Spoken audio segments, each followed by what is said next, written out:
안녕하세요. 가스TV 연미쌤입니다. 제가 학점은행제 상담을 하다 보면 정말 사소한 실수들 때문에 학위 취득 계획에 차질이 생기는 경우를 볼 수 있는데요. 그동안 열심히 학점은 채워왔는데 딱 이 규칙 몇 가지를 놓쳤다는 이유만으로 학위가 안 나오는 분들을 볼 때마다 좀 많이 안타깝더라고요. 그래서 오늘 저 연미쌤이 학점은행제에서 제일 많이 하는 실수 3가지를 준비했으니까 여러분들도 내가 이런 실수를 하고 있지 않나 한번 점검해보시면서 영상 끝까지 시청 부탁드릴게요.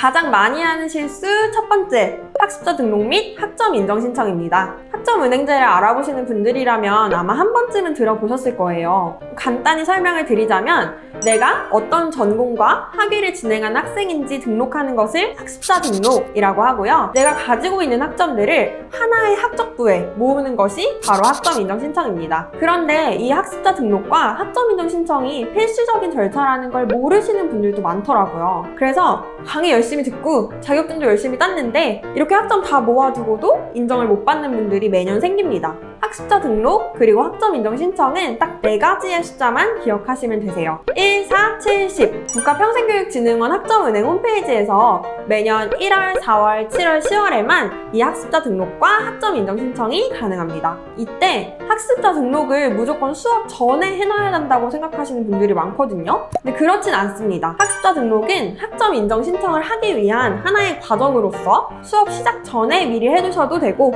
아니면 수업을 듣다가 중간에 해당 분기가 되면 그때 하셔도 무방합니다. 저는 보통 수업 첫 학기 기간 중에 가장 빠른 분기로 학습자 등록은 추천해 드리고 있고요. 학점 인정 신청은 학기가 끝나고 돌아오는 분기에 그때그때 해두시라고 말씀을 드립니다. 그런데 바로 학습자 등록을 할 수 없는 상황인 경우도 있고 나중에 다 끝나고 한 번에 몰아서 신청하고 싶어 하는 분들도 계신데요. 그런 분들을 위해서 늦어도 언제까지는 신청을 해야 되는지 알려드릴게요. 학습자 등록은 학위 신청 마감일 75일 전에는 처리가 되어 있어야 한다라는 조건이 있어서 내가 학위를 언제 딸 건지에 따라서 그 바로 전분기까지는 학습자 등록을 완료해 주셔야 돼요. 학점은행제도 졸업이 일반 대학교처럼 2월, 8월 이렇게 2번만 가능하거든요. 그렇기 때문에 2월에 졸업한 학생들은 12월 15일부터 1월 15일 사이에 학위 신청을 하셔야 되고 8월에 졸업한 학생들은 6월 15일부터 7월 15일 사이에 학위 신청을 하셔야 됩니다. 그래서 2월에 졸업 예정이신 분들이라면 전년도 10월까지 8월에 졸업 예정이신 분들이라면 4월까지는 학습자 등록을 해주시면 됩니다. 학위를 목표로 하시는 분들이라면 꼭 기억을 해주셔야 돼요. 이 학습자 등록 학점 인정 신청을 진행하는 국가평생교육진흥원에서도 이렇게 라고 고시해 놓은 것을 보면은 미리미리 점검도 할 겸 너무 미루지 않는 것이 중요하다는 점을 알 수 있겠죠? 가장 많이 하는 실수 두 번째, 중복 과목입니다. 학점은행제를 진행하시는 분들은 보통 한 학기에 6개에서 7개, 많게는 8과목까지 들으시는데요. 간혹 들었던 과목인데 착각하고 또 같은 과목을 수강하시려는 분들이 있습니다. 들었던 과목을 기억 못할 리가 있나? 이렇게 물어보시는 분들도 있는데 무조건 있습니다. 이 학점은행제 과정이 단 하루 이틀 이렇게 끝나는 게 아니라 1년에서 2년, 길게는 진짜 3년까지도 진행이 되다 보니까 들었던 과목명이 아리까리해지는 경우가 많거든요.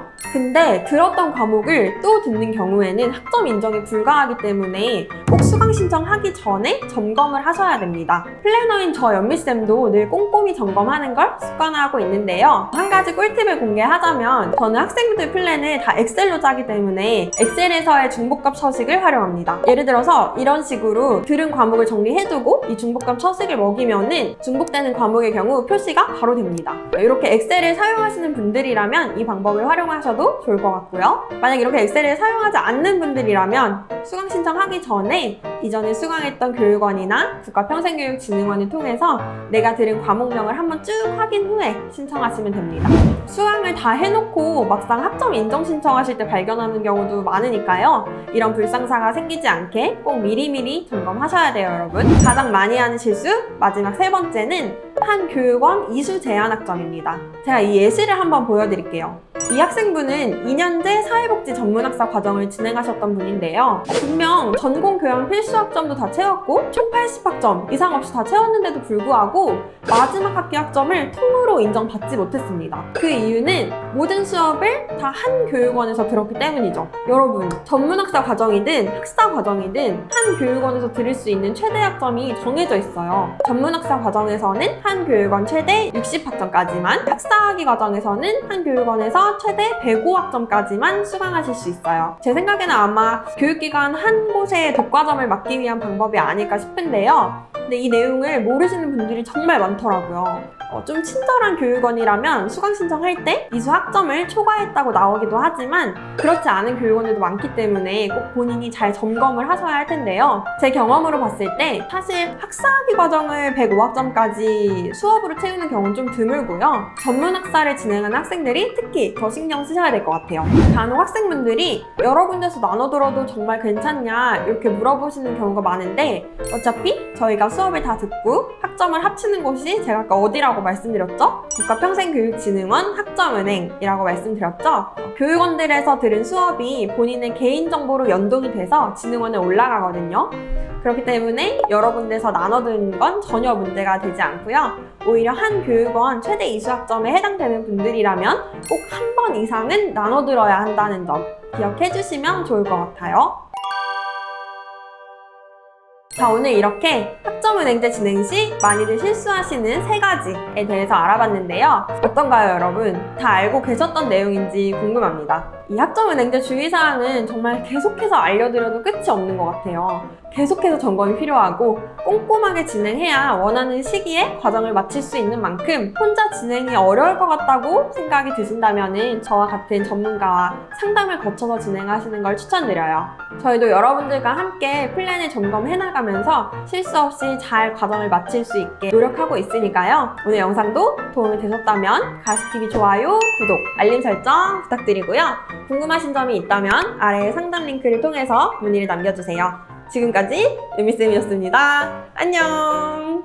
더 궁금하신 점이 있거나 영상에 나온 선생님과 상담을 원하시면 PC는 제목 아래에 있는 더보기란을 클릭, 상단에 있는 상담 링크를 클릭하셔서 문의를 남겨주시면 됩니다. 모바일은 화면 아래에 있는 더보기란을 터치, 상담 링크를 확인해보세요. 카카오톡 상담은 댓글에 있는 링크를 클릭하셔서 궁금하신 내용 남겨주시면 빠르게 답변 도와드리겠습니다.